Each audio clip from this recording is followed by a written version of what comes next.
Hi everybody, this is Marlene with Eerie News. Today is December 16th, 2024, Monday, December 16th, 2024. And we're almost there. Old Saint Nick is going to leave you a gift or a piece of coal. Which is it going to be? Which is it going to be? Yep. That was a pretty good threat when you were a kid. Better be good or you're going to get a piece of coal. Never happened, but when you're a kid it works. Anyway, let's go off to our first story. This is out of Stranger Than Fiction Stories and it's titled Ghostly Happenings at the Military Bases.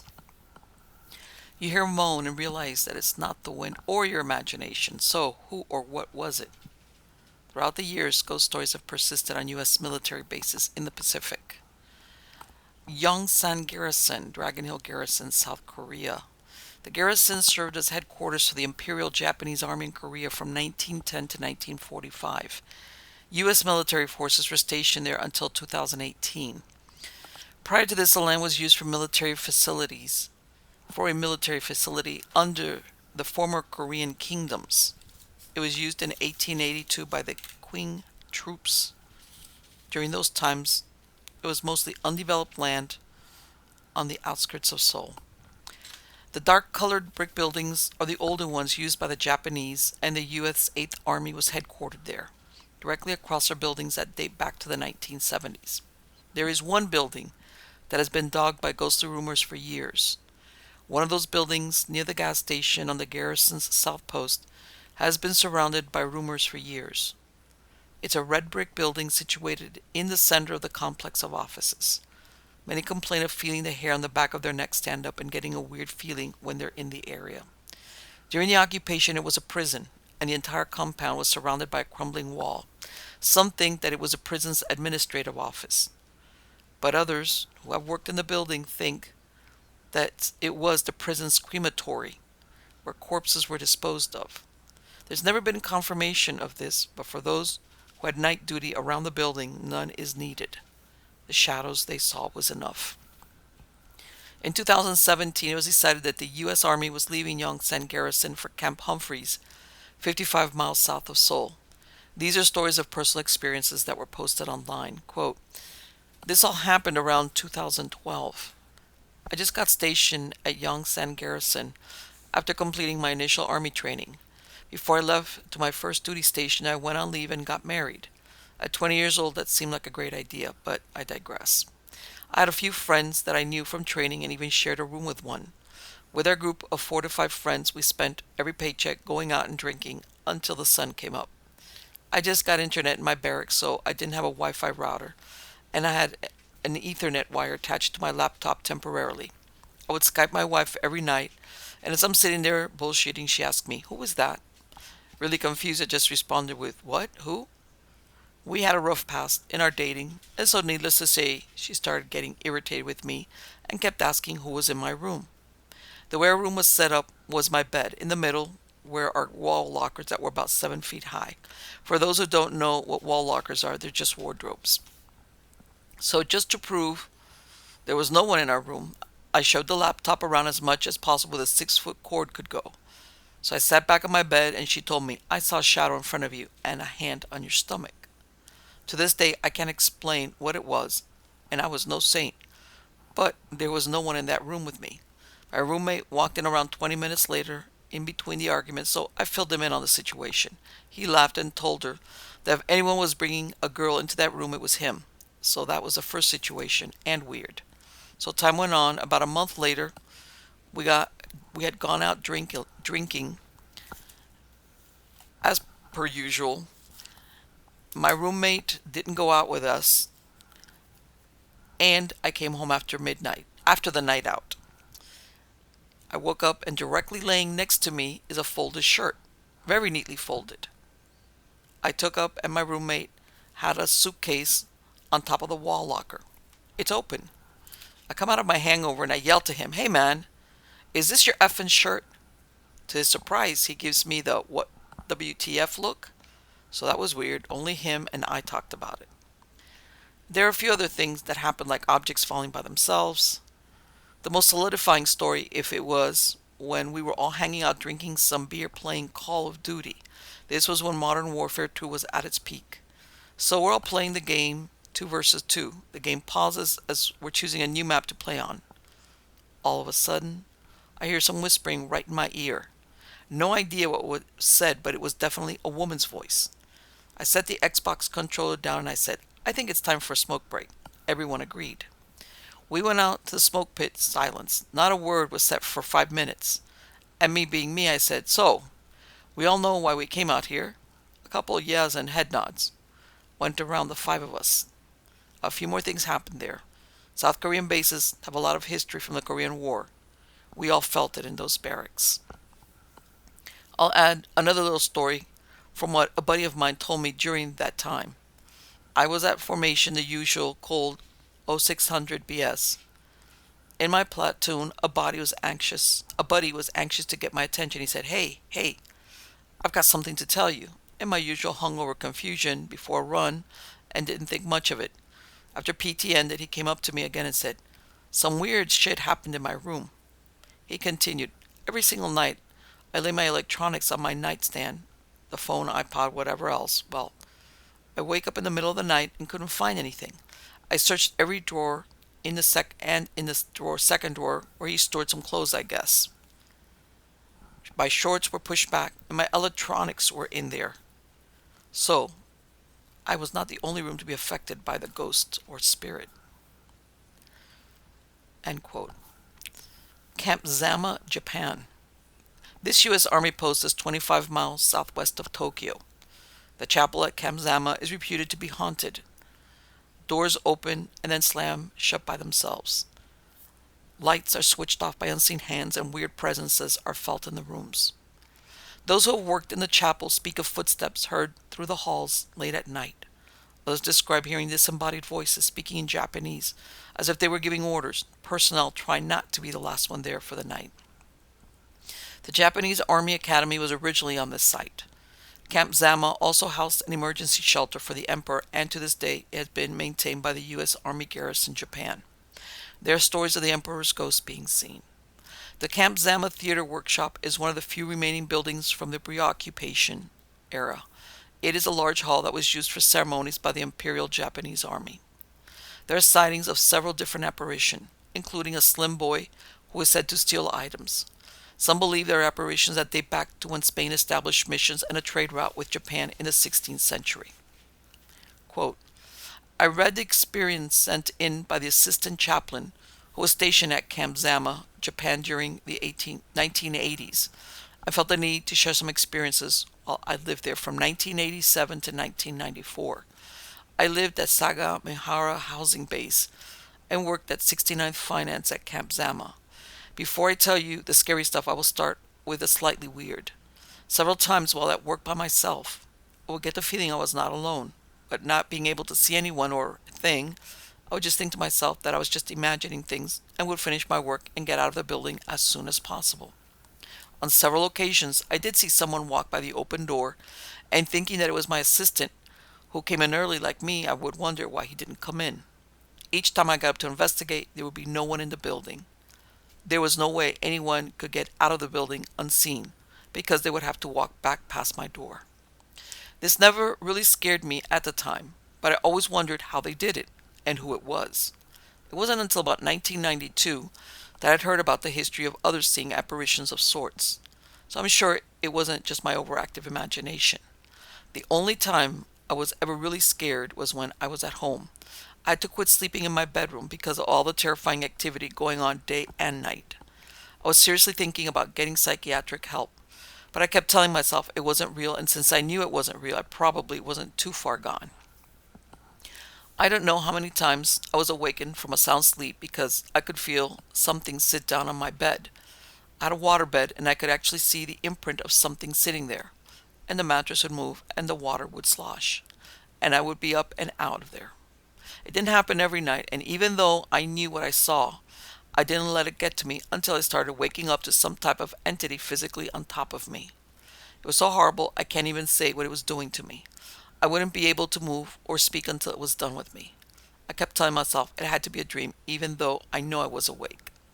I read everything I could find on the subject, and most people say that all it could be is a dream. I read a book entitled The Entity, and this was the exact phenomena that I experienced. I suffered in silence for a long time because I just couldn't believe it was real. Until now, I've only told two people, my best friend and her son who is a minister. He told me that the next time it happened that I should pray to God for help and to tell the spirit in the name of God, leave and never return. I did just that. And after doing this several times, it finally stopped. Even though I couldn't speak, I just thought these words as hard as I could. I've experienced quite a few strange occurrences in my life, but nothing so physical and invading as what I experienced while I was in Japan. Since then, I've read quite a bit on the subject of ghosts, and I've come to the conclusion that I had inadvertently invited my unfriendly visitor by playing with Ouija boards when I was a teenager. I still sometimes wonder if I'm crazy, but I swear what I experienced seemed too real for it all to be a dream. End quote. Okinawa Island, Japan. There is not one but several ghosts seen throughout Okinawa. Gate 3 at Camp Hansen was eventually closed after Marines refused to stand guard due to the ghost of a World War II soldier dressed in blood-splattered fatigues, asking sentries to light his cigarette. Across the road from Gate 3 there was a fierce samurai battle. Some say that at night you can still hear the moans from the wounded samurai warriors as they lay there dying. At Camp Foster, a ghostly samurai warrior reenacts a route from Stillwell Drive towards Futenama housing.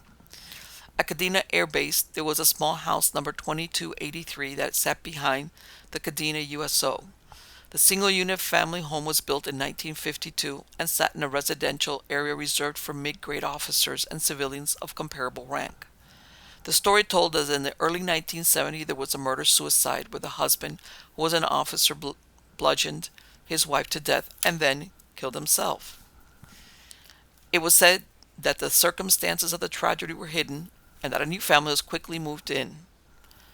The next military family ended in tragedy as well when the father stabbed his stepdaughter. After the murder, it was boarded up before being used as storage.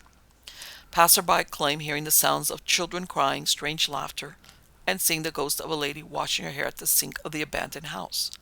There was a daycare next door, and teachers would find that children in the playground would throw toys over the fence because the children on the other side were asking for them.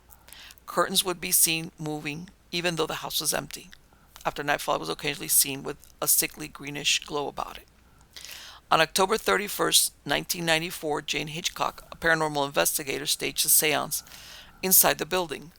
They were hoping to contact Houdini, which didn't show, but instead captured a photograph with the outline of two children in it. Hoping to play on its morbid reputation, the USO staff decided to conduct a reenactment of the murders on Halloween. Eventually, all who had participated described having a series of unfortunate accidents. One had a car accident, another got an electric shock, and another even suffered from a broken neck. These events did not help the house's reputation, and staff members would only visit the house/storage during daylight hours and never by themselves. Finally, base officials decided to just tear it down. But just like those who had participated in the reenactment, every time a worker would step into the building, excuse me, to begin the demolition, something would go wrong or someone would get hurt. In 2010, the building was eventually demolished.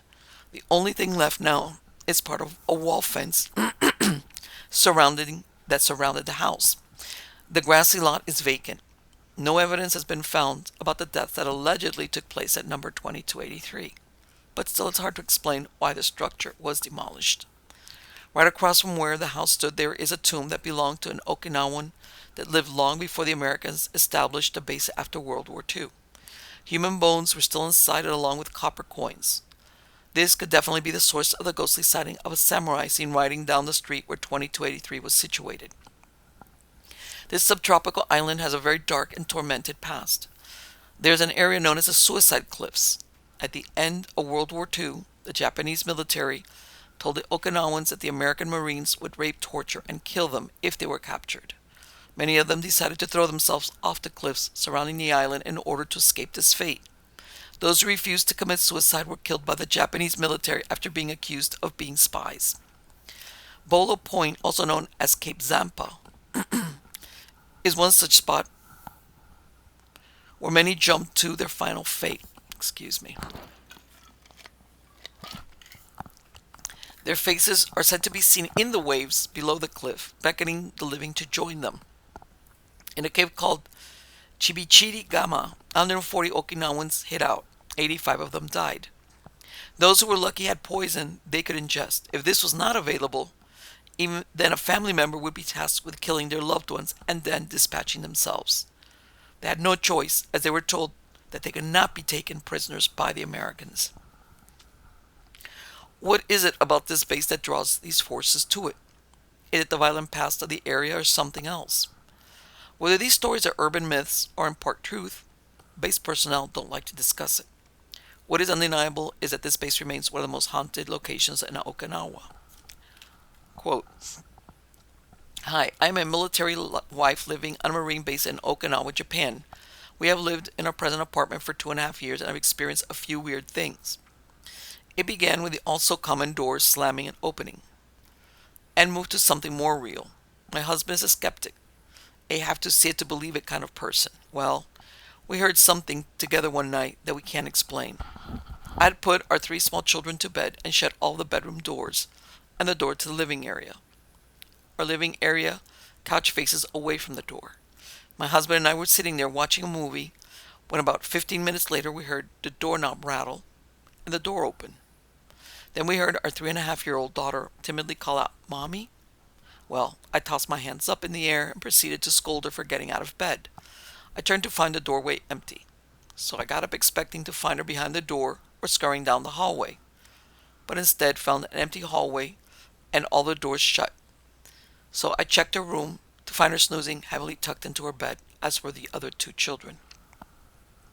Seriously confused, I walked into the living area to ask my husband if he just heard something. He asked, 'What? You mean Lisa calling your name?' Neither one of us knew what to make of that.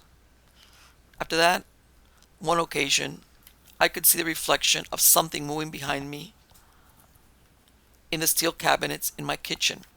I would turn around expecting to find my husband or one of the kids, but instead found nothing. I would hear my daughter calling 'Mommy' from a few feet away when she wasn't even in the room or in the apartment. The strangest experience was when my husband and I were watching Letterman, and from across the room, 20 feet, I could see what appeared to be a shadow standing in the middle of the floor. It was a little girl swinging her arms back and forth. It lasted about 4 to 5 seconds. I was so shocked I couldn't move or say anything to bring my husband's attention to it. Then he noticed my fright and started asking me what it was. Right as he started to look in the direction of the girl, the shadow seemed to just jump up into a cloud mass and back down into the lamp. I've seen a very brief glimpse of a child in a wall mirror that is positioned at eye level for me, and I'm 5 feet 3 inches. Just last weekend at a USO on a different base, as I filled soda cups for all of us, a little girl appeared to run very quickly behind me. I assumed it was my daughter Lisa, so I looked around the corner to find her sitting with the family.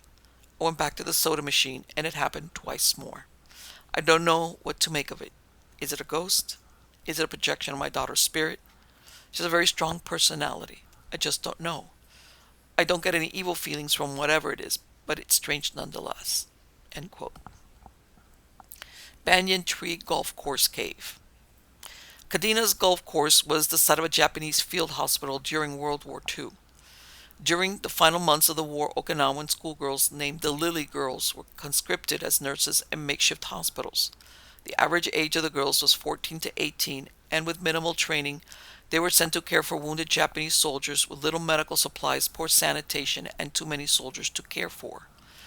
In April 1945, the Japanese Army ordered the young nurses to prepare for a mass suicide as the Allied forces were approaching Okinawa.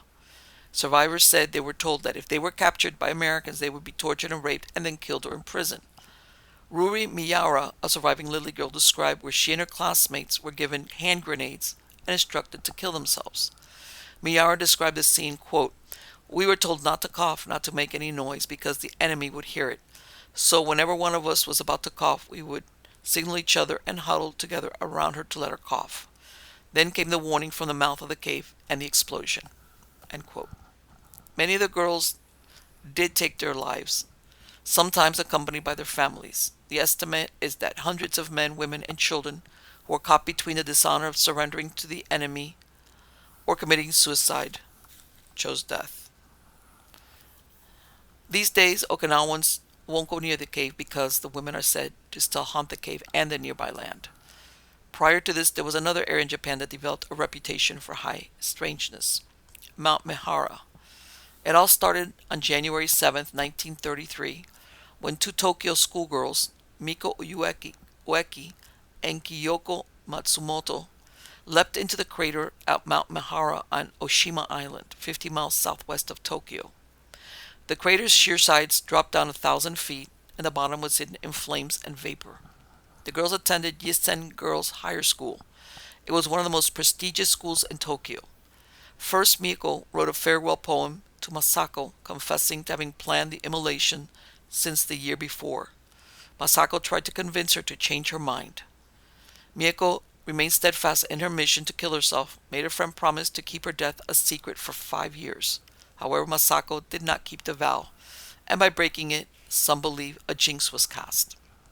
Masako returned to the school, but eventually told another schoolgirl named Kiyoko Matsumoto.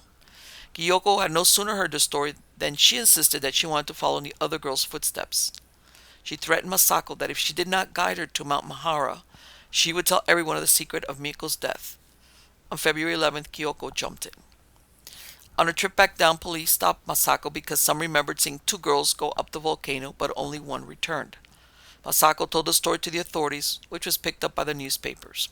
Masako was hounded by newspapermen until she became ill and died in May after going hopelessly insane. During the next 3 months, 55 girls and young men, all under the age of 28, most of them teenagers, came to the volcano crater to end their life. On May 8th, a total of 6 persons made the fatal plunge on that one day.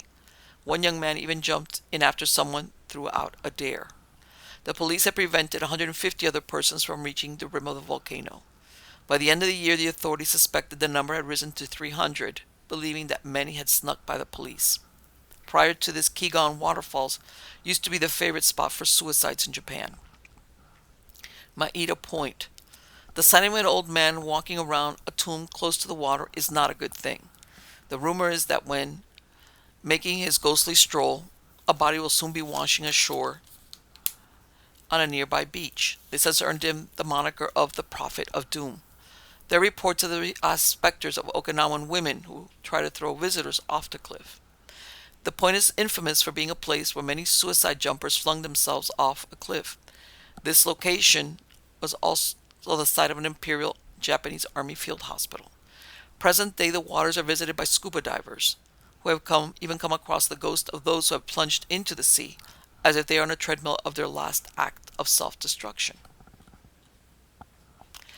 Boy, that's very terrible. I could see where that could be very haunted, you know. But let me tell you something. Can you imagine you're scuba diving? Oh man, let me tell you something. And you come across something like that. Alright, next story is out of Stranger Than Fiction Stories, and it's titled Mistaken for a Monster. In July of 2018, Brad Jackson, 65, was found brutally murdered inside the business he managed. Pankaj Basin, 34, was accused of killing Jackson. He claimed that he had stabbed the man because he thought that Jackson was a werewolf. On July 13, 2018, a woman driving a Mercedes-Benz in Old Alexandria, Virginia, was shocked when a bloody naked man opened the back passenger side door and jumped into the back seat. She yelled at him to get out of the car, and then she did the smart thing, which was to get her daughter and herself out of the vehicle they kept locked until police arrived. Police then found Jackson's body inside Window Universe, the business he managed. Police said Basin stabbed Jackson numerous times with a box cutter and also used a dry eraser marker in the attack. The marker's cap was found embedded in the victim's body, police said. The rest of the marker was found in the Mercedes with Basin. A medical examiner found the case of death to be multiple blunt force and sharp force injuries. He had been stabbed over 50 times. Basin's defense attorneys asked jurors to believe their client was not guilty by reason of insanity. Prior to the murder, Basin, who lived in New Jersey, had shown signs of severe mental illness and had recently checked out of a psychiatric hospital. His attorneys described that he had attacked his own family. He suffered from bipolar disorder and had a complete psychotic breakdown, which is why he thought that Brad Jackson was a werewolf. There was no connection between the two men, and the attack appeared to be completely random. The judge has overruled the motion to strike down the case. In March 2019, a judge declared a mistrial since jurors were deadlocked in the murder case against Pankaj Bhasin. He ended up being institutionalized for 3 years in Northern Virginia in a Northern Virginia asylum and was to transition into society in 2022. 6 months after his release in June 2022, prosecutors discovered Bhasin had posted a profile on Facebook where he described himself as an easygoing adventurer, that's a quote, who had been traveling for 2 years. The traveling was the time he was institutionalized. The fear was that he would deceive women combing through profiles, unaware he had killed a man. A judge determined he could no longer use social media except for a LinkedIn account. Bhasin was to live with his parents. He was required to take medication, wear a GPS monitor, and get visits from mental health workers. Unfortunately, this is not the first person to have been attacked by another person who thought they were a werewolf. In November 2018, Ekaterina Tverskaya, 22, from Novosibirsk, Russia, stood trial for stabbing her new lover, claiming she thought he was a werewolf. She had met this man on social media, and after becoming lovers, she told him that she was a vampire. And like the character Elena Gilbert from the series The Vampire Diaries, she had a mission to kill werewolves. He told her that he didn't believe in the supernatural, and possibly suspecting that they had less in common than he originally thought, he urged her to go home. What she did instead was to go to the kitchen, get a knife, and try to stab him when he stepped out of the shower. Ooh. He managed to wrestle the knife away from her, but she grabbed another and then stabbed him in the chest. He ran to a neighbor seeking help from the wannabe Van Helsing that had just tried to kill him. Ahead of her trial in Siberia, she was given a psychological assessment and found to be sane. She was convicted to 2.5 years in prison and to pay her victim $5,000 in physical and emotional damages. He told local Russian newspapers that after losing his job and seeing a therapist, he still has nightmares about the blonde vampire he met on the internet. In 2023, a TikTok user claimed her mother believed she was a werewolf, as in the mother thought she was a werewolf. Her mother was an addict who took her every week to the zoo to visit with her family. Her mother referred to her as a pup, decorated the walls with forest-themed wallpaper so she could feel at home, wore fake fangs, and referred to her hands as paws. When she was about 8 years old, she ceased contact with her mother and went to live with her father's family. She didn't hear from her mother until she was in high school. She learned from her maternal grandparents her mother was admitted to an asylum after she bit several people, in some cases so severely they became infected. Once she was released, she became engaged to a man who believed he was a dragon. So how thin is that line between fantasy and reality? Pretty thin, according to these stories. And this is the thing. Like this guy, the first man that got stabbed, he was institutionalized, but when he comes out of the institution, he's still slick enough that he's making up stories about himself on Facebook. All right, I was traveling, all these people, they border on that, insane thing. And you got to be real careful who you meet out there. You might get more than you bargained for. Especially if they start, the other one who thinks he's a werewolf ends up with a guy who thinks he's a dragon. And that's great. I love that. All right, next story out of Stranger Than Fiction stories. Let's go off for some weird archaeology, shall we? Human remains of sacrifice victims found by workers. Engineers with Thames Water, a UK utility company, were laying down pipes in Oxfordshire, 50 miles outside of London, when they unearthed various skeletons. Cotswold Archaeology excavated the site and examined the 26 skeletons found. They dated back almost 3,000 years to the Iron Age and Roman period. Most disturbing were indications some of them were victims of human sacrifice.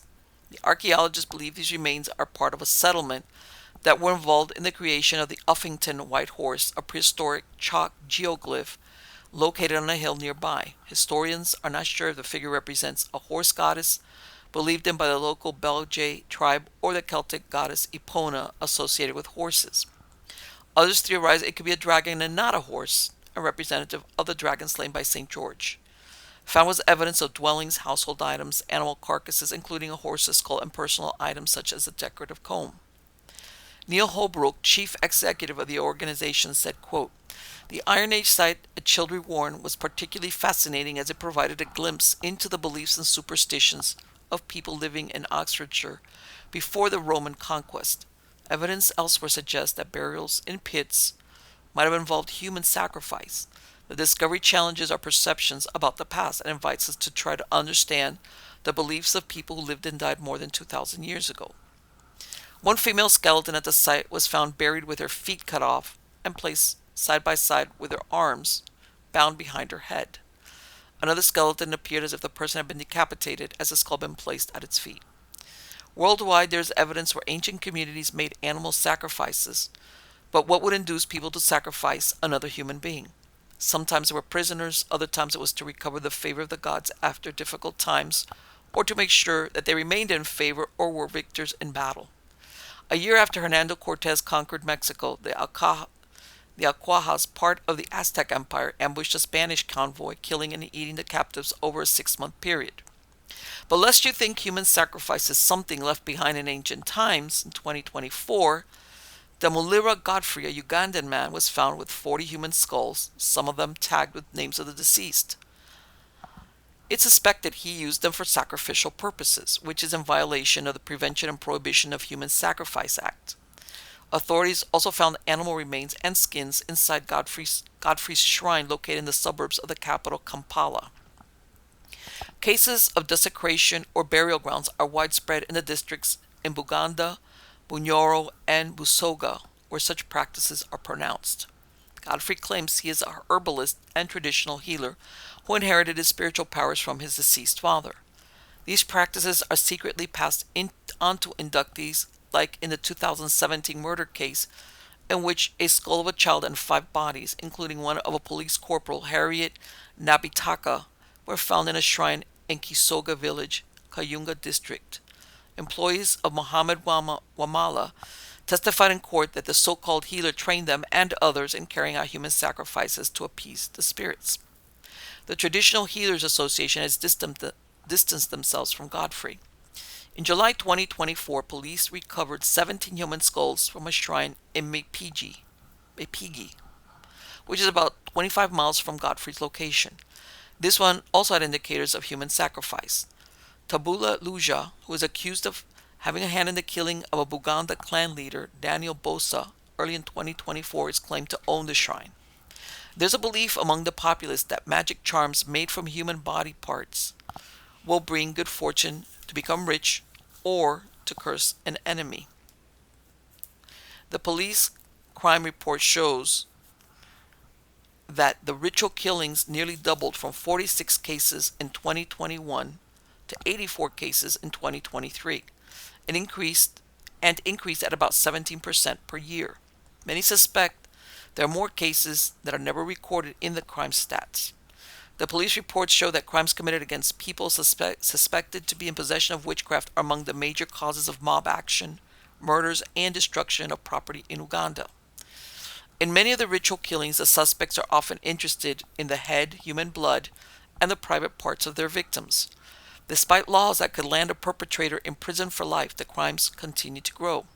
The skulls are often buried below the shrine's floor, while the human blood is kept in bottles or pots and other human bones stored in traditional baskets. The following is several cases of this. The case of Charles Cato. On September 4, 2017, Charles Cato, a mechanic in Matuga, allegedly strangulated Maria Nabilanda and dumped her body near a swamp in Nainama off Entebbe Road in Rubaga Division, Kampala City. Cato dashed to a shrine in Saskubusolo, Nagaseki district, to be cleansed of the spirit of the dead and also stop the police from pursuing the case. Then there's the case of Kato Kajubi. The alleged killers of Senior State Attorney Joan Kagezi also visited the shrine with a belief the spirits would cleanse their sins and hold back the authorities from tracking them down. Kato Kajubi, who was convicted of the murder of Joseph Cassier, Cassier, Cassier, a 12-year-old boy, and mutilating his head and private parts for ritual practices on October 27, 2008, was rearrested in a shrine in Igueza and Tebi Road in December 2011. He had visited the shrine for spiritual healing after his disappearance before his retrial in the murder case. He was later convicted of murder but has since declined to reveal where he hid Kassiryi's head. Let me tell you something. I think your first tip off that they have a problem there is that they had to pass a law that's called the Prevention and Prohibition of Human Sacrifice Act. That's not good in 2024, because at least this stuff from the UK is, we're talking about thousands of years ago, and and as you can see, it's children, and even what they had, attorneys, police officers, and also there's, like, in all things, there's the all this crime, that surrounds this. It's like a mishmash of not only of killing people for sacrificial purposes, but other crimes that go along with it. So yeah, okay. Mental note: no visits to Uganda. Okay. And let's go off now to Mysterious Universe. This is titled Mirror, Mirror on the Wall, Strange Tales of Mysterious Haunted and Cursed Mirrors. Mirrors have had legends, lore, superstition, and myths tied to them for pretty much as long as they have been around. The ancient Romans believed that they reflected a person's soul and could bring great strife if they were misused. And indeed, many other cultures have various negative supernatural qualities attached to mirrors, such as they can suck out one's soul, be portents of death, or offer glimpses into some other dimension. For instance, the Chinese once believed that what we saw in mirrors were other realms of existence. In many cultures, mirrors are used for communication with spirits, and it is thought they served as portals or doorways to the spirit world, that they are some barrier between the world of the living and that of the dead, through that veil that separates us. Mirrors were even used in divination. For instance, catopetromancy and enopetromancy are practices in which mirrors are used to capture the reflection of the moon for the purpose of seeing the future. It is perhaps this widespread belief that has led to the phenomenon of haunted mirrors, so common around the world that various separate cultures follow the superstition of covering mirrors at certain times, in particular after a death, in order to prevent whatever is on the other side from peeking in or coming through, or even to stop a soul from becoming trapped within the mysterious mirror world. Mirrors are weird, and this is reflected in plenty of legends, lore, and urban legends, as well as actual alleged cases of haunted mirrors. Let's take a look. Our first account begins back in 1817, when Sarah Matilda inherited her father's plantation called the Myrtles Plantation on the outskirts of Baton Rouge in Louisiana, along with her husband Clark Woodruff and their 3 children. With 20 rooms and its wraparound veranda, it appears almost like a fortress atop a hill, and at the time it was bustling with activity, mostly done by slave labor. One of these slaves was a woman by the name of Chloe, who for many years particularly fell victim to Woodruff's cruelty, including being routinely beaten, verbally berated, and even having her ears cut off after being caught eavesdropping, the injury for which she would hide with a green turban. By all accounts, Chloe had a rough time at the plantation, which would push her into the dark realm of thoughts of revenge on her masters. When one of the Woodruff's daughters had her 9th birthday party, Chloe took her chance at revenge. While making the cake, she laced it with poisonous oleander leaves, depending on who you ask, either to outright kill the family or make them sick so that she could nurse them back to health and increase her standing. Whatever the case may be, the dose was lethal enough that it killed Sarah and her daughter, and the retribution was fierce. When it was found out that Chloe had been the one to carry out the poisoning, it was strangely the other slaves who would revolt against her for giving them a bad name, tying her up, hanging her, and then tossing her lifeless body into the Mississippi River. However, Chloe doesn't seem to have ever really left. Ever since her death, the Myrtles plantation has been absolutely plagued with paranormal activity. Most of it said to be caused by Chloe, and one of these is the haunted mirror at the plantation. A large mirror hangs in the main hall of the plantation, and guests have reportedly seen not only Chloe complete with her green turban, but also the ghost of the murdered Mrs. Woodruff and daughter, as well as the spirits of other people who have supposedly been murdered at the house during its dark history. In addition, there are often reportedly heard voices, weeping, and even screams coming from the mirror, and it has the disturbing habit of distorting the image reflected in it. There are also handprints that routinely appear on the mirror even though no one is allowed to touch it. And another creepy feature is that it is sometimes reported that the wallpaper reflected in the mirror is not the same as what is actually on the walls. What is going on with this mirror? Who knows? I'm going to interject my own 2 cents worth. I've been there to the Myrtles plantation. I've been there alone at night because the staff all left and there were no other guests. By the way, if you go to my website, you will find the true story of the Myrtles plantation, and none of what they described there actually happened. There was no poisoning of children. There was no poisoning of anybody. And even now it's doubted that this Chloe ever, what all of that is like, not there. Which, by the way, the families that lived there during the years were pretty much, there was details of who was done where. Yes, there was a murder committed. One of the owners was one time mysteriously shot on his front doorstep. Nobody was ever found out who. But all this about Chloe and the poisoning and the oleander, none of that happened. But let us continue. So yeah, if you want to go to, I have the whole story on there. Go to MiamiGhostChronicles.com and you'll find it there. But let us continue.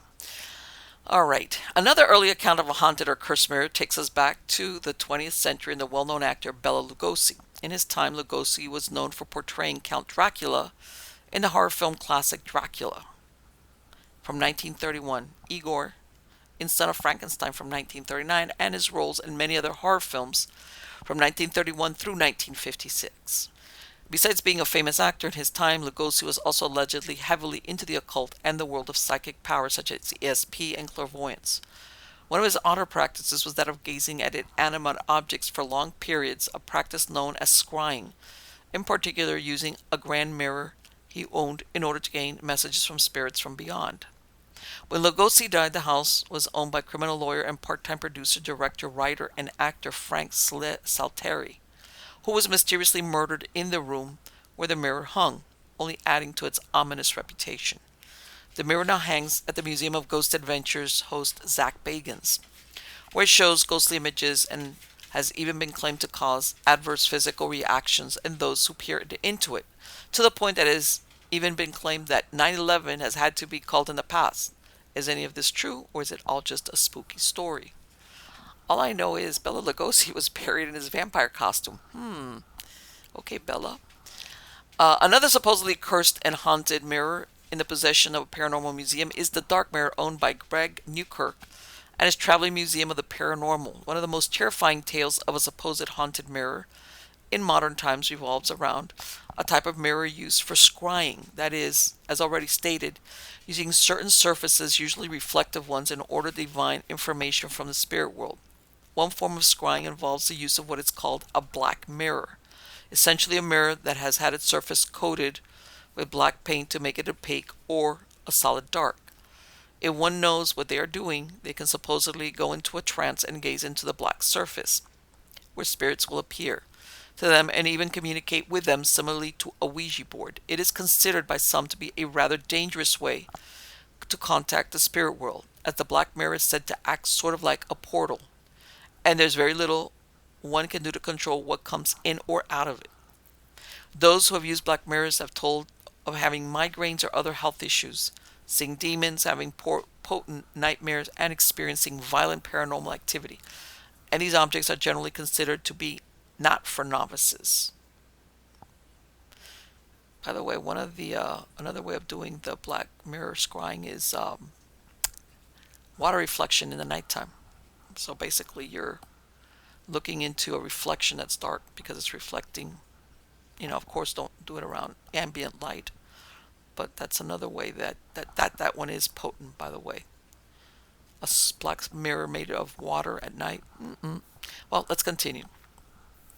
It is one of these ominous black mirrors that one day came into possession of the Traveling Museum of the Paranormal and the Occult, and the story of how they acquired it is quite strange. According to Greg Newkirk, owner of the museum, they were approached one day by a woman he calls Sarah, whose mother had purchased the mirror at a scrying event at a convention for psychics. According to this woman, her mother had then become obsessed with using the mirror at all hours, constantly in a trance, gazing within it, to the point where it became rather worrying. The woman asked to see the mirror and found that her mother had covered it and locked it away in a closet, calling it evil. Not knowing what to do with it, Sarah contacted Newkirk and offered to donate it to the museum in order to get it off her hands for good. Curious, the Newkirks put it in their collection, and considering it was surrounded by various other haunted or cursed objects, they didn't really think much of it. However, this particular object would prove to be far more than they had bargained for. Things started to get weird when they put it on public display for the first time at a paranormal event, where a visitor came forward wanting to try it out. According to Newkirk, they typically allow museum guests to touch or try out various objects on display at their own risk, and so they let the woman come and take a look. She allegedly took one look into the mirror and then slammed it down with a terrified expression, claiming that she had seen her own decomposing corpse staring back at her and leaving in a distraught state before she could be questioned any further. This prevented almost anyone else from trying it out, and the object started being called the Dark Mirror for the rest of the event, and then on. Some were brave enough to try it and had similarly volatile experiences with it, telling of seeing all manner of horrific things within its frame. And so Newkirk decided it was best to stop allowing people to use it for the time being so that he could figure out what was going on. He himself refused to look into it, as he was starting to suspect that this object was potentially very powerful and dangerous. But he would claim that he had the distinct feeling that it was drawing him to it, telling to come over here. Quote, "The mirror wasn't quite the same when we brought it home, or maybe I wasn't. After we had unpacked our collection and returned the items to their usual places, I began to notice myself staring off into space, and when snapped back into awareness, realizing that I'd been staring at the covered mirror the whole time.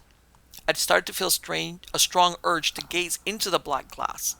Maybe I was just subconsciously weirded out by the disturbing reports of those who'd gazed, but I couldn't shake the feeling that the mirror wanted me to use it. Whether it was my own mind playing tricks on me or not, I resisted." End quote. The dark mirror was soon after put back on display, and the people were once again allowed to gaze into its inscrutable surface, although they were warned against it, and more reports of strange experiences with it began to pour in. Some people saw nothing at all, others saw twisted shapes, black masses, or demonic figures, yet others saw themselves but deformed, withered, distorted, or dead, and still others saw visions that were so horrifying that they incited panic attacks, the witnesses reeling away from the object as it was filled with venomous spiders, including people that were at first highly skeptical.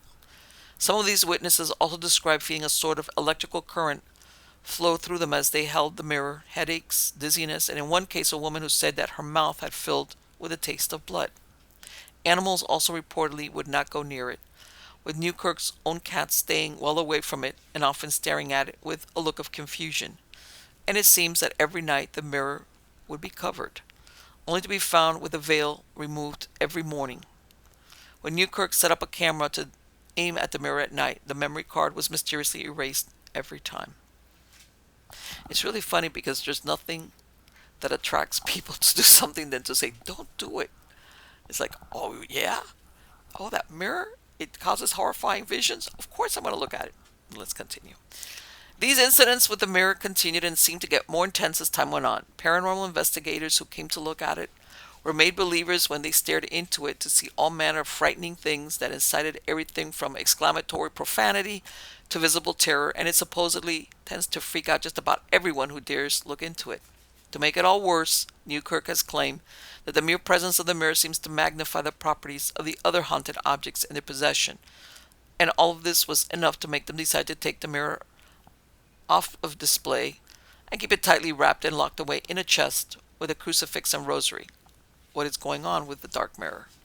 Why does it have such intense activity around it? Greg Newkirk has given his own thoughts on the matter, saying, quote, After coming into possession of the dark mirror and watching hundreds of people have their own terrifying experiences while using it, it's our belief that the piece isn't exactly haunted per se, but an object that seems to feed on human interaction, even fear. In the beginning, the dark mirror was just another object with an intriguing story behind it, but as we began to feed it a steady stream of freaked out experiencers and haunted locations across the country, it became pretty easy to see that the mirror was affected by all the attention. It took Sarah's mother several weeks of regular, individual scrying sessions for her interactions with the mirror to come to a head. But for 3 months, we've been feeding it a veritable all-you-can-eat buffet. It's as if the dark mirror is acting as a kind of battery. After each event, the phenomena that the mirror exhibits gets a little harder to ignore, leading me to believe that by allowing the brave and the curious gaze into the mirror, not to mention doing so in some of the world's most haunted places, we're charging it. In turn, it seems like the juice gets used not just by the dark mirror, but by the other objects as well. End quote. Through this all, Newkirk has refused to look into the mirror himself, and after keeping it locked away for some time, it has gone on the road once again for display, kept locked in its chest when not in use. Whether showing it again is a wise move or not remains to be seen, but there seems to be more than enough people willing to risk trying it out. What is going on with the dark mirror? How is it able to have so much power? Is it, as Newkirk believes, a sort of battery that feeds off of those who use it? Is it haunted or cursed? Or is it like the stories of other black mirrors, some sort of portal to another spiritual realm, a gateway for forces beyond our understanding? Or is it all just the mind playing tricks, hewed up for strangeness from all of the spooky stories orbiting it? There's only one way to find out, and that is to take a look at it yourself. There are plenty more stories of haunted or cursed mirrors doing the rounds, but out there. Moving along, we come to a report from Supernatural magazine with a witness who claims his experience happened at a haunted bed and breakfast in upstate New York that dates all the way back to 1845. Here within this old building is apparently a mirror that is very active with paranormal phenomena, and the witness says of this mirror, quote, "The mirror in question here is an old Victorian style which just happened to come from an old Victorian home just down the street from the hotel. The owners of the mirror had been having strange things happen. Odd lights would come in and out of the mirror, and they would see unknown faces gazing back at them. Growing more and more uncomfortable with these unusual sights, it was decided to take the mirror down the street and see if the owners of the hotel would like to give it a good home. They were delighted to be asked and graciously accepted the gift. The antique was donated to the hotel and was hung in a place of honor in what is known to be the most haunted room in the building. The beautiful Victorian antique was placed at the top of an old dresser which was already in the room. It was decided that they would just leave the mirror to its own devices and wait to see what, if anything, happened, without mentioning it to their guests. It didn't take long before the mirror started to show signs of strange activity. Things began to happen, small at first with odd balls of lights, moving about the edges until over time the energy began to increase and what appears to be the faces started to appear. The witnesses decided to get some people together and try what he calls mirror divination, which seems to entail trying to communicate with whatever spirit is using the mirror as a portal. The hotel apparently has quite a few guests roaming about, including that of several children and a mobster. It was thought that at least a few of these ghosts might be using the mirror as a gateway to into the hotel, so they arranged a ritual to try and contact them, though through it. The witness says of this, quote, "During the night's investigation, it was suggested we try a session with the mirror. So a group of about 6 guests then proceeded to the haunted room to try our luck with the art of mirror divination. The first volunteers to set up had some success when the reflections seemed to change as their faces appeared to get older. After a few minutes, someone suggested, 'Willie, why don't you give it a try?' I had never tried anything like this before and immediately agreed to take my turn. Only a few minutes had passed before changes began to take place. The first thing to occur was that my hair, which was very long at the time, seemed to be getting shorter. My face began to transform into female features. As I stood motionless in front of the mirror with 5 witnesses seated on the bed to my left, the strange transformation proceeded. Over the next few minutes, the image of my reflection made it change from a 58-year-old man to that of a young teenage girl. Everyone in the room was fascinated with a strange image in the mirror as the young girl became more and more clear, but no one was prepared for what would happen next. Everyone was sitting, quietly transfixed on the image, while I stood motionless, staring straight into the mirror, not moving a muscle. Suddenly, the image of the young girl turned and looked straight at the people on the bed, and the mouth began to move as if trying to talk to them. It was at this point when some of the group became very uncomfortable and started to leave. The session then came to an end when the face disappeared. That's when they became uncomfortable. End quote. With the transformation, but that's strange. I don't need to see her like try to talk to me. The high strangeness or would have already started when the 58-year-old becomes a teenage girl. Let's continue. What was going on here? One of the most common types of experience of haunted mirrors are figures, shadows, apparitions, and entities other than the person in the room appearing in a mirror or sometimes even passing through. There are many reports of this happening, such as the case with one commentator named Destiny Glaubitz on the site Quora, who says she is a spiritual advisor and explains one of her cases. Quote, one of my cases, a young woman loved mirrors. She would go to yard sales, estate sales for unusual mirrors. One day she found an old, beautiful mirror from ceiling to floor. She had a sensation something was trying to get her attention, until one day she said, looking at the window, she said, looking at the window, show yourself to me and talk. This was a bad no-no, to say the least. Her family started arguing, getting sick as well as the pets. Things started moving or disappearing. At that point, she contacted me. When I went in and found out through psychometry a form of a tool technique to communicate with spirit, we found out that the person who owned it was a very negative, vain person. When this person passed away, the mirror was sold to my client, and the negative energy and spirit of this person was attached to the mirror. When my client said what she said to the mirror, she released the energy spirit into her home. The spirit fed off the negative energy, becoming stronger, which allowed it to become a poltergeist. I had to do a cleansing on the whole family, the pets, the home, and most of all, trap the spirit within the mirror again through a technique. After the cleansing, the mirror was thrown away properly so it couldn't be used ever again. Once that was done, the family, the pets, the home was back to normal and healthy again. End quote. In another account, we allegedly have what seems to be some sort of shadow person or even a demon using a mirror as a portal. The witness was apparently in the bedroom one night, which features a full-length mirror, when he saw lurking within it a tall figure in black clothing and a Quaker hat, which supposedly stepped right out into the real world. The harrowing report says, quote, the being was wearing a long black cloak and a Quaker hat. He had glowing red eyes. He floated along the floor 3 inches above the ground. No feet could be seen. Yet he was present in a total physical 3-dimensional form. The man whom I am talking about was fully awake. This was no dream. The being asked the man if he would like to join them. The being was meant to be the man's spirit guide for life. In return, the man would receive all of the material things that he could ever wish for. Fame as a movie star, immense riches, the girl for his wife, everything that he had been programmed to desire. The being was not there to sell the man on the benefits. He was just stating what the deal was. The being with the Quaker hat used the mirror as a portal. A portal is an unseen vortex that connects two places through time and space, and even dimensions or other realities or timeliness. End quote. And yet another report, the witness claims to have suffered extremely vivid, morbidly terrifying nightmares, and this seems to have all come to a head when he realized just what the origin of the nightmares was and from where they were spewing forth. According to him, these nightmares had started when he had moved into a house with plenty of mirrors in the bedroom. And besides glimpsing shadow shapes moving around within them, he believed they were unleashing something negative into his life. He says, quote, the nightmare started when we moved into a house with mirrors covering the closet in the master bedroom. The mirrors were an open portal to other dimensions. I knew from Feng Shui that one should not have mirrors in the bedroom because it causes restless energy. I realize now that mirrors do more than just increase the energy in a room.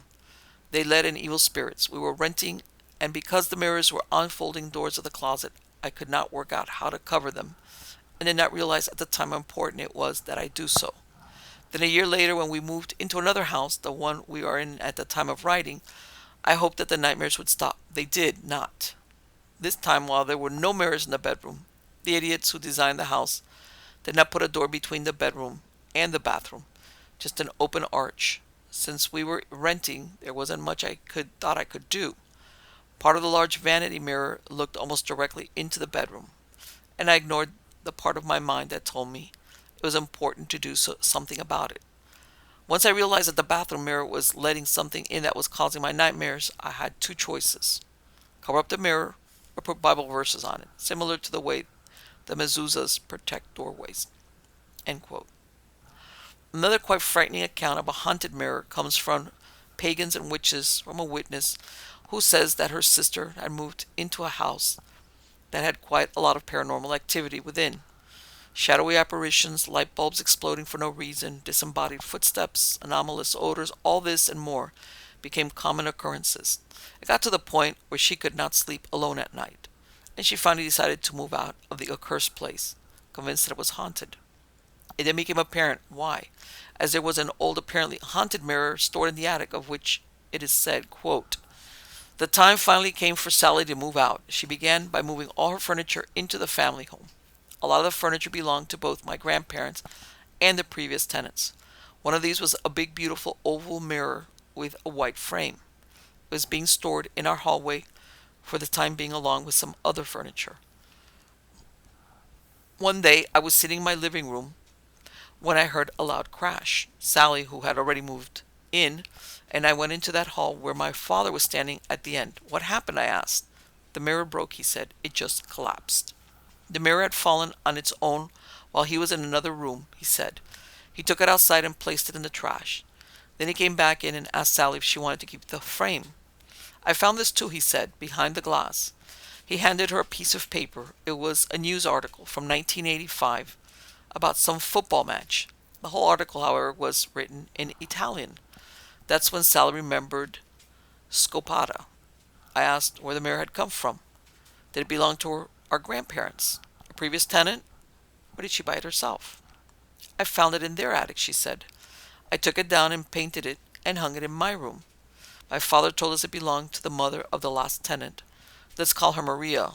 Maria loved to go traveling to the world and had accumulated a lot of stuff from different places. She had asked her son, the previous tenant, if she could store some of her stuff in their attic, but she forgot to take some of it back. The mirror was one of these things."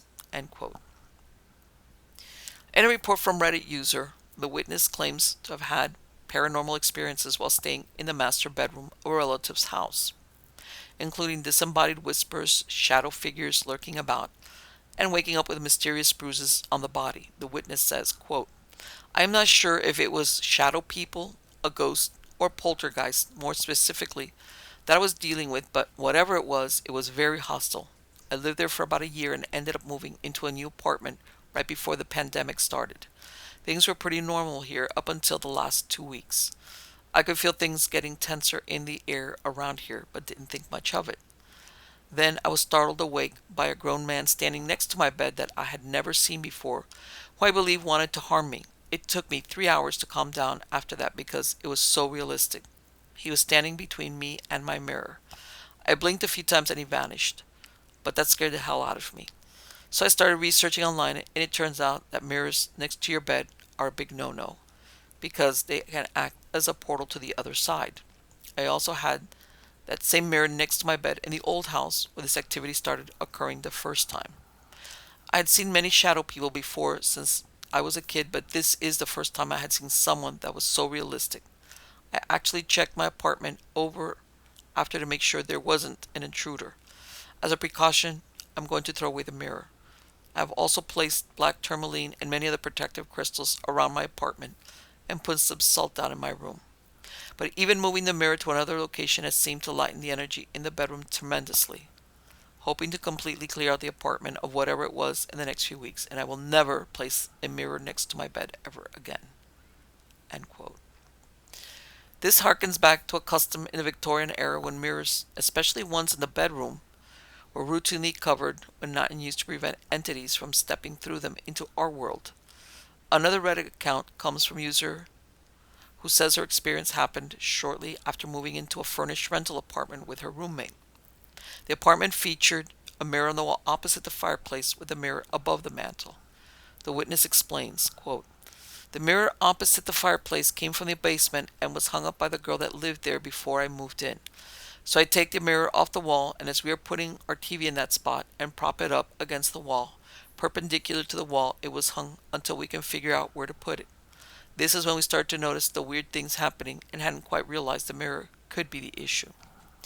There is a cot in the basement that was set up apparently by the owner of the house, if he ever came to town. Weird in my opinion, but whatever. Well, the lights above the cot randomly stopped working, and that corner of the basement just started having an eerie vibe. I tell my roommate this, and we go down to investigate. What we found scared the shit out of us. Bare footprints on the cot seemingly pacing back and forth side to side. No one in their right mind would walk barefoot down there as it's dirty and there's been rats. We measured our feet next to the prints, and while roughly the same length, they were way too wide to be either of ours.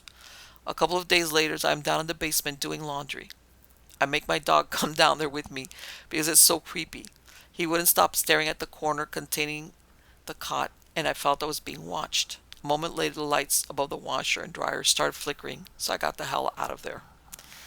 The same day, later in the afternoon, I'm standing in the living room on the phone with my brother, talking about work with my back to the mirror, propped against the door. My dog starts growling and aggressive barking. My initial thought was both mine and my roommate's dog were behind me fighting over a toy, so I snapped at them to stop, and when I turned around, it was just my dog staring into the mirror, but not looking at its reflection. He's 5 years old and has seen his reflection thousands of times. It doesn't concern him. So that freaked me out, and this is when I started connecting dots. I had a betta fish in a tank on one side of the mirror, and my roommate had a cool palm tree-like plant on the other side. My fish died suddenly, and the plant wasn't doing well, no matter her efforts. I have to note that I had been telling my roommate that the mirror seemed warped because I felt I looked horrible and fat when I saw myself in it walking into the room. She apparently had also noticed this. So I bring up my mirror theory to her, and she immediately grabs the mirror and puts it in our detached garage on the backyard. We both felt better about this until the next day. I went out back to smoke, and it was raining, so I opened the garage door for some shelter. A fluorescent bulb was on the floor in the middle of the garage, as though it had fallen, but it was not on a place it would have seemed landed and completely unbroken. It's like someone laid it there. I looked up to see the mirror facing me, and I got the hell out of there. I explained this to my roommate, and we immediately grabbed the mirror to walk it across the street to Goodwill. Super convenient in this moment. She's holding it by the wire it hung on for years, and the moment we reached the edge of the property, the wire snaps and the mirror fell to the ground without breaking. This thing did not want to leave. We got it across the street and left it. The next day, the lights in the basement started working, and we had no other weird experiences. End quote. This brings up the question of what does one do if they have a haunted mirror? Do they throw it away, destroy it, have it exorcised, or what? This was also a conundrum faced by Reddit, another Reddit user, who succinctly titles her post on the matter, "Haunted Mirror, do I get rid of it, or do I have to put whatever was inside back in?" She explains of what happened, quote, "About a year ago, my significant other and I found an old mirror in our attic. It was part of a vanity set. It's an oval mirror, about 5 feet tall, with a flat base to sit on its table. We needed a mirror for our room, so we brought it to our basement bedroom. A few weeks after the mirror was brought in, I started having night terrors, or waking up absolutely terrified, feeling as though something was watching me sleep. A few times I felt the bed move. I've always been a scaredy cat, so I disregarded this for months, thinking I was imagining it. Then about 4 months in, I woke with the overwhelming feeling of being watched again. I'd moved my head to the foot of the bed, trying to find a comfortable position to fall asleep again, when I saw something moving in the mirror. Nothing was moving in the room. I immediately covered the mirror with a sheet, and all was well for a few months. Once in a while, you'll find that the sheet had been knocked off, but I attributed that to my significant other knocking it off as he left for work, or simply gravity. Regardless, I always knew I'd wake with terror and look around, and sure enough, the sheet would be off the mirror again. At one point, I came in to find my My significant other had taken the sheet off of the mirror and simply faced it towards the wall. Or so I had thought. It turns out he had thought that I had moved the mirror, and neither of us had asked questions. One day I opened the door to find the mirror on the ground, face up. It's about a 30-pound mirror, and it seems it would have broken on impact. It was almost as if it had been gently placed on the ground. That day we fully wrapped it in the sheets and moved it outside of our room, in a small cubby between a large toolbox and the wall. I haven't felt anything bad in our room since, but there's still a feeling of being watched in the rest of the basement at times.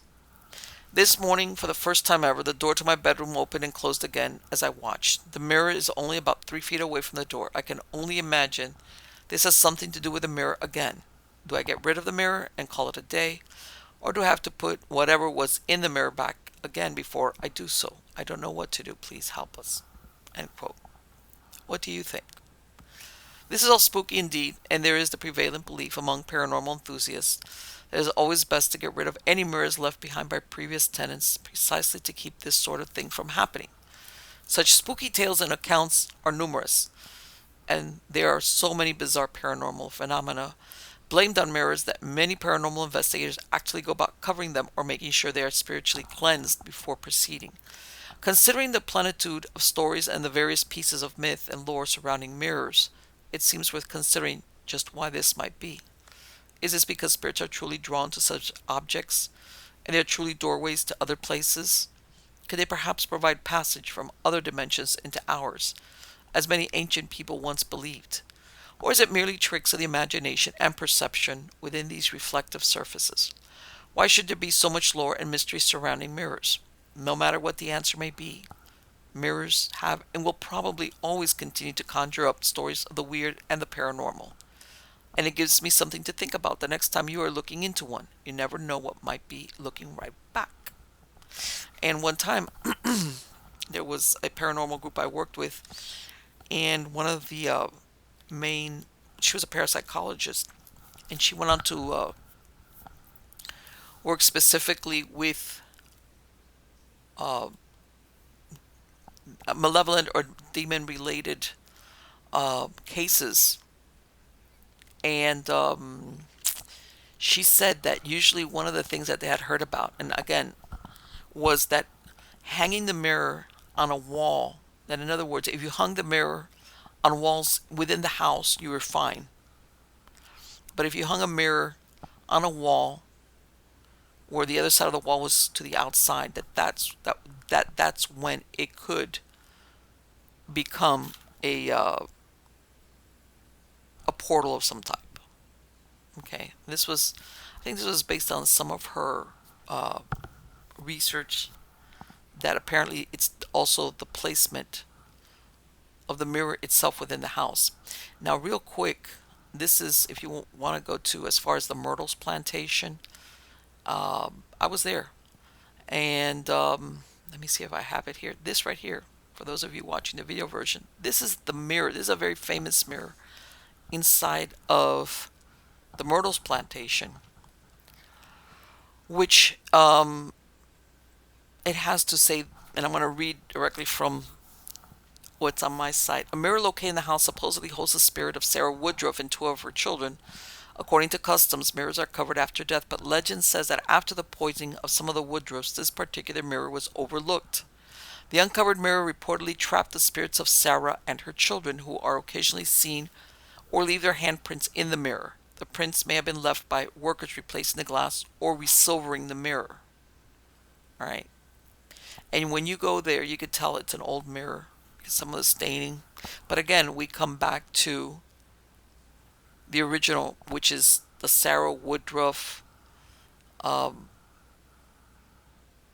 story is not accurate. It's not historically, not even remotely. You know, sometimes they tweak the story a little bit in the retelling. It's not even close to it. So if you want to read the real story, go there. So here we go. We've come to the end of this set of eerie news. Strange but true in some cases. And I will be back soon with some more of the weird. Till next time, take care.